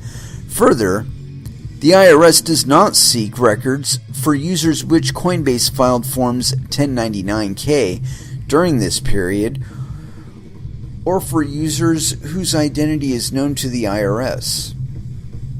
Now, why would it already be known to the IRS? Proposed intervenors responded by advising that the records of Doe 1 and 2 are not covered by the narrowed summons. John Doe 3 is unable to determine if his records are covered by the narrowed summons. The parties thereafter stipulated that John Doe 4 be substituted for Doe 1 and 2 and that the court rule on the motion to intervene as if it had been filed by John Doe 4 without further briefing or argument. John Doe 4 has substituted a declaration which shows that his Coinbase records are covered by the narrowed summons. Discussion. That's the heading here, discussion. 1. The procedure for service and enforcement of an IRS summons. Quote, the rules regarding the service of a summons are divided into 3 categories. United States v. Samuels, Kramer & Co. First, the IRS may serve without prior judicial approval a summons on any person, quote, if the summons is necessary to facilitate the investigation of that person's tax liability. Second, for a summons to be served on a third-party record keeper such as a bank, the IRS must provide prior notice to all known parties whose records are covered by the subpoena. Third, if the IRS does not know the identity of the parties whose records are covered by the summons, the IRS may issue the, quote, John Doe summons only after it, quote, in an ex parte hearing has satisfied the three criteria in 26 U.S.C. weird squiggly 7609F, citing 26 U.S.C. 2609H, H1 and 2. Those criteria are that, number 1, the summons relates to the investigation of a particular person or ascertainable group or class of persons, meaning they have to know who they're looking for before they can even ask if John Doe is the person that they're looking for, or the records for John Doe are the records that they're looking for. These are not your droids. Number 2, this is a reasonable basis for believing that such a person or group or class of persons may fail or may have failed to comply with any provision of any Internal Revenue law. And number 3, the information sought to be obtained from the examination of the records and the identity of the person or persons with respect to whose liability the summons is issued is not readily available from other sources. Congress created to provide extra protection to unknown target taxpayers to whom the IRS cannot give notice. The summons here is a John Doe summons, and thus before it was issued, the court concluded that the IRS had established the above 3 factors and thus authorized the issuance. An IRS summons, however, is not self-enforcing. Instead, the IRS must, quote, seek enforcement from a federal district court if the person on whom the summons has been served refuses to comply. To obtain an order of enforcement, the IRS must, quote, must establish that its use of the summons is, quote, in good faith pursuant of the purpose authorized by Congress. Quote, a prima facie case for the government's need for a judicial enforcement is established by a, quote, minimal showing that the good faith requirement has been met. Once a prima facie showing has been made, the party challenging compliance must refute the government's good faith showing to successfully oppose enforcement of the summons. Declare your Fifth Amendment rights. The stipulation to substitute John Doe 4. The court grants the party's stipulation to substitute John Doe 4 for John Doe 1 and 2 and allow John Doe 4 to proceed anonymously. Therefore, there are 2 motions to intervene pending, John Doe 4 and John Doe 3. However, John Doe 3 has not offered any evidence that his records are covered by the narrowed subpoena. Accordingly, his motion to intervene is denied without prejudice. Number 3. John Doe 4, motion to intervene. Federal Rules of Civil Procedure 24 provides for 2 types of intervention. Intervention as of right and permissive intervention. Intervention as of right. A putative intervener must satisfy 4 elements to qualify for as of right intervention. Number 1, the applicant's motion must be timely. Number 2, the applicant must assert an interest relating to the property or transaction which is the subject of the action. Number 3, the applicant must be so situated that without intervention the disposition of the action may, as a practical matter, impair or impede his ability to protect that interest. And number 4, the applicant's interest must be adequately represented by other parties. although the other party seeking to intervene bears the burden of showing those four elements are met. Quote, the requirements of intervention are broadly interpreted in favor of intervention. The IRS does not dispute that John Doe 4 has timely applied to intervene in this enforcement proceeding. Accordingly, the court turns to the remaining three factors.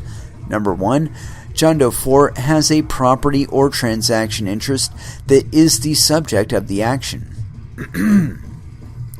An applicant has a significant protectable interest in an action if, number 1, it asserts an interest protected under some law, and number 2, there is a relationship between its legally protected interest and the plaintiff's claims. Donnelly v. Glickman. Let's see. Quote, an applicant generally satisfies the relationship requirement only if the resolution of the plaintiff's claims actually will affect the applicant. Two legally protectable interests may provide the basis for a taxpayer to intervene as of right in an IRS summons enforcement proceeding. A privilege or a claim of abuse of process, Donaldson v. United States, superseded by a statute on other grounds by Tiffany Fine Arts, Inc. v. U.S. John Doe 4 cannot and does not claim privilege in his Coinbase records. Instead, he argues that the scope of the summons suggests an abuse of process sufficient to support intervention as of right. An abuse of process, quote, would take place if the summons had been issued for an improper purpose, such as to harass the taxpayer or to put pressure on him to settle a collateral dispute or for any other purpose, reflecting on the good faith of the particular investigation. King v. U.S., 2006. And some other shit in there. The purpose of the good faith inquiry is to determine whether the agency is honestly pursuing the goals of 7602 by issuing the summons. United States v. LaSalle, NatBank 437, blah, blah, blah. Those goals include ascertaining the correctness of any return and determining the liability of any person for any internal revenue tax. John Doe 4 has made a sufficient showing of abuse of process to support intervention as of right.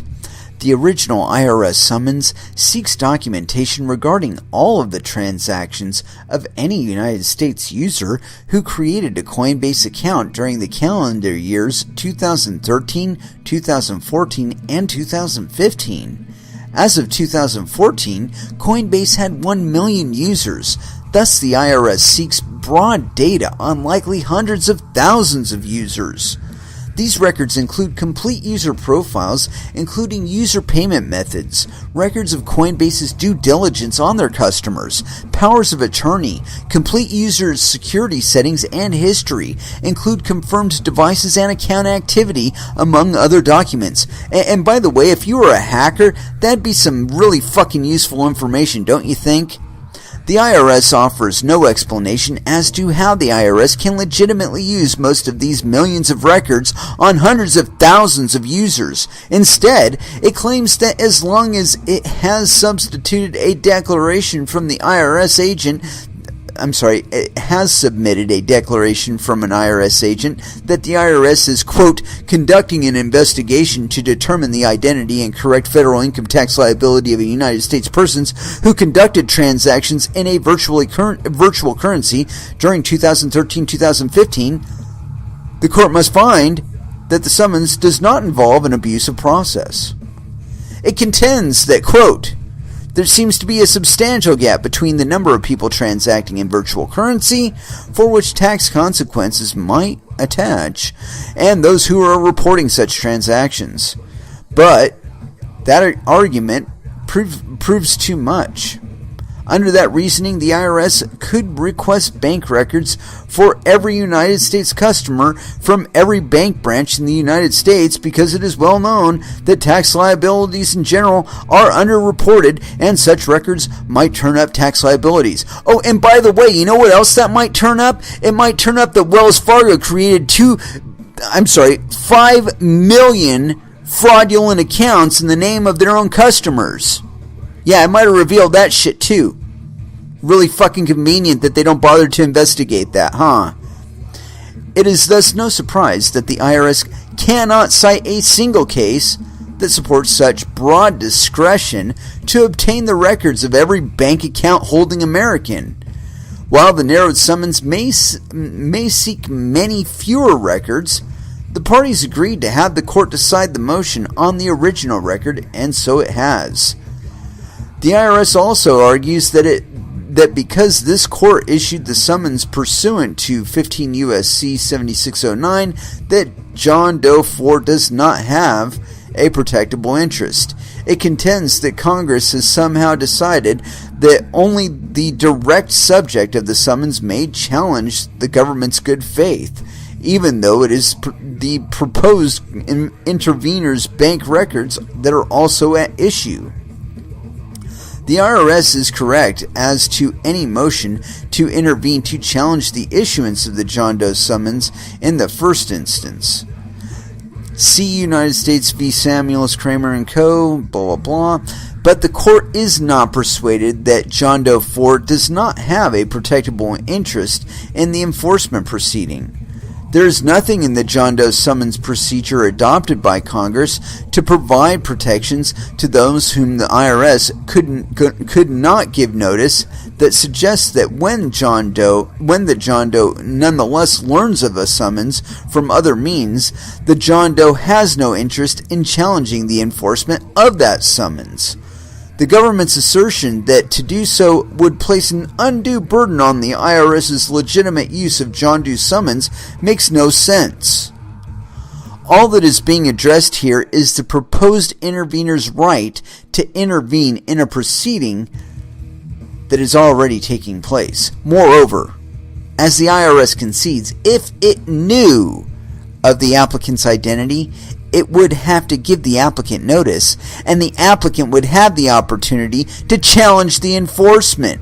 It is thus unsurprising that the one case to have discussed the issue, at least the parties have cited, assumed that the subject of a John Doe summons could challenge its enforcement.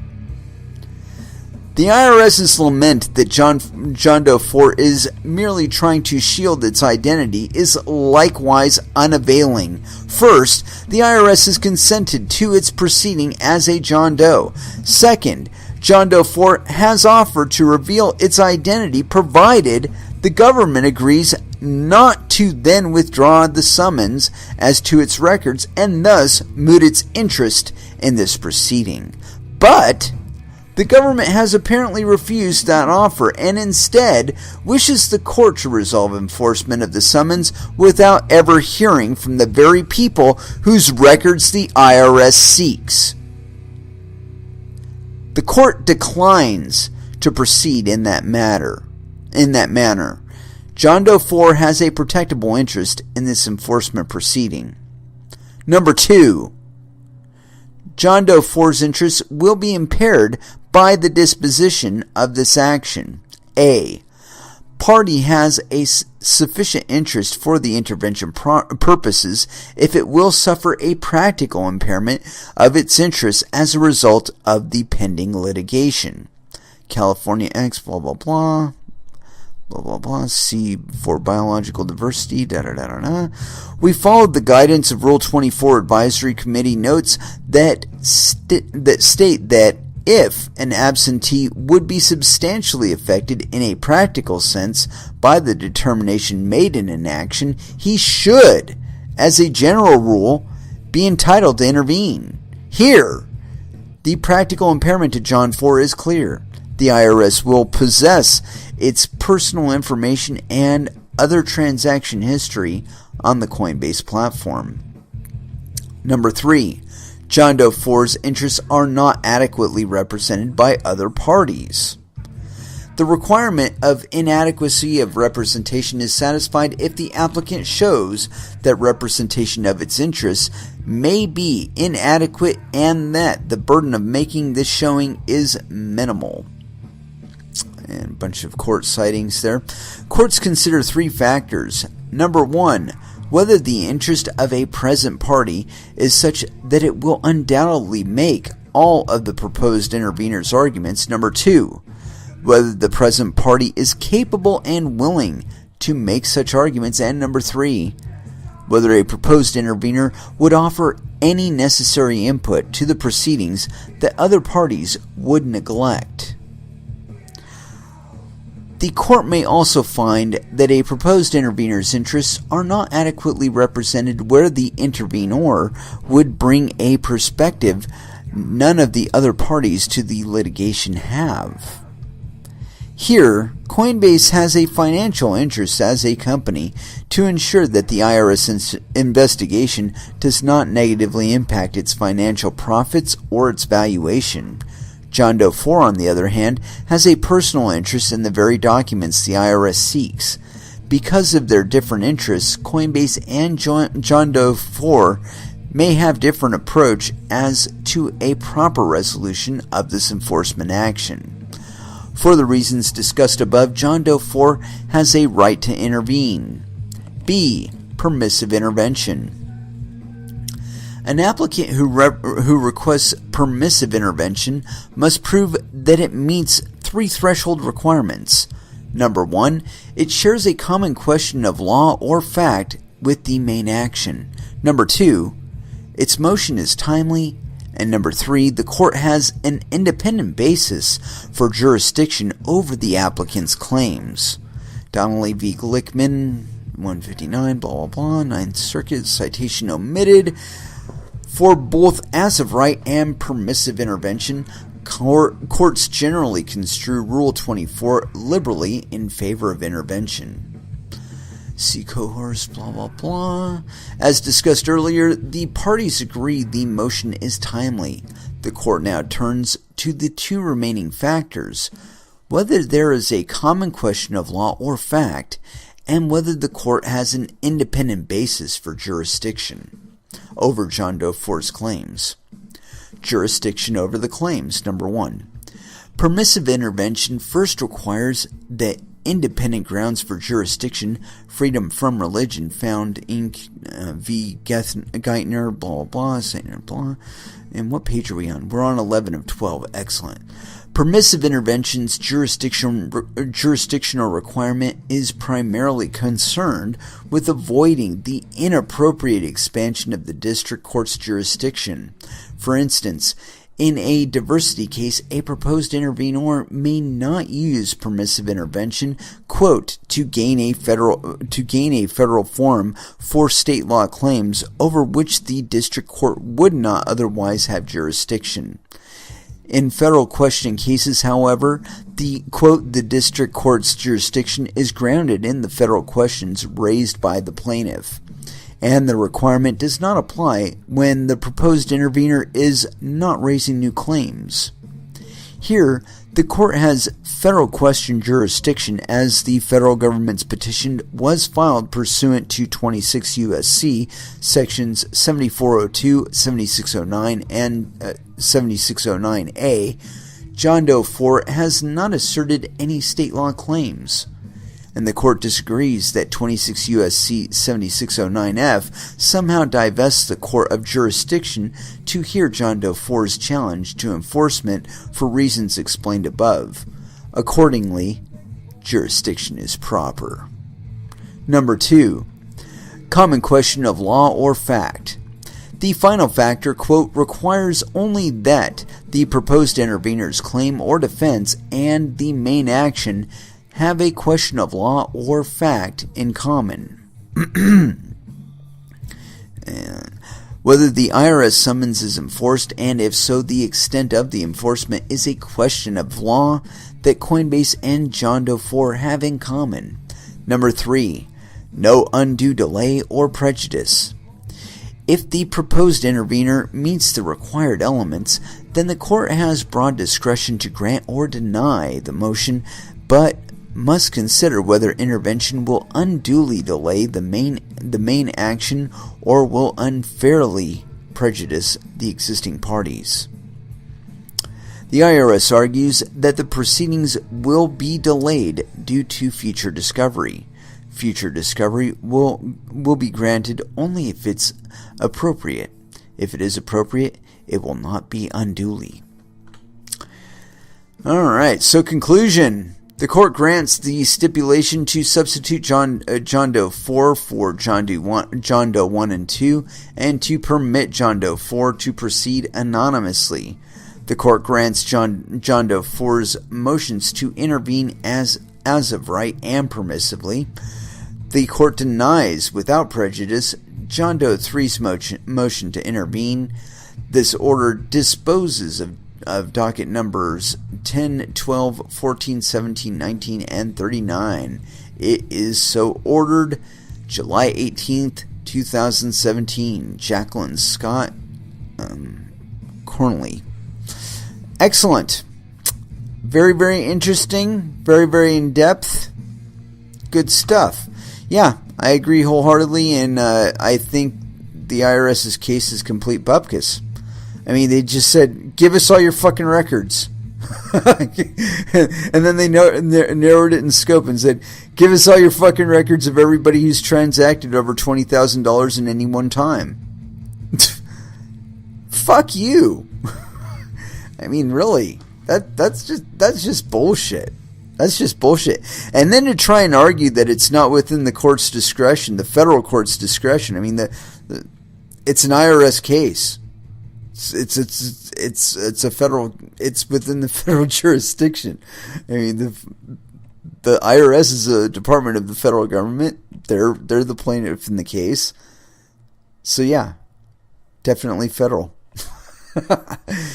Anyway, so yeah, it'll be really interesting to see how that all cashes out. I mean, personally, I've never really transacted with Coinbase, so I don't know that I have anything to fear on that level. However, I would probably want to jump in as a petitioner of the court, just because I find the IRS's involvement in trying to gain these records to be fucking bullshit. I mean, for the fact of the matter is, it's none of their fucking business. It's none of their business how you spend your money. In any case, we're winding this one down. It is closing down, and we do have a last dance to fit in here. And unfortunately, I did not get my ass kicked at jiu-jitsu today because I attended jiu-jitsu yesterday and intend to go tomorrow. I'm still kind of on the mend, so I'm trying to get my wind back up before I try and get back to sparring with brown belts again. I mean, it's like I was trying to recover from an elbow injury, and for whatever reason, all we were doing was sparring in the class, and we went from positional sparring to a 5-minute open round sparring with submission ending. And I mean, I managed to last most of the 5 minutes, but just the same, the guy was a brown belt, and he's really, really good. So, now my elbow hurts again, and I'm not going to be able to be doing the advanced classes for maybe another week or so. Kind of slow it down a little bit, but keep the body moving, In any case, we will be back on Monday at 8 p.m. Pacific Standard Time. And so, until then, I want you guys to have an excellent weekend out there. Trade safe. Do your fucking homework. Because, man, there's a lot of fucking confusion out there. So, clearly, other people aren't doing their homework. So, it's incumbent on you to do yours. And watch out for your own bunghole, because, man, I'm going to be fishing, so I'm not going to be able to do it for you. Y'all have a great weekend, and thank you very much for listening.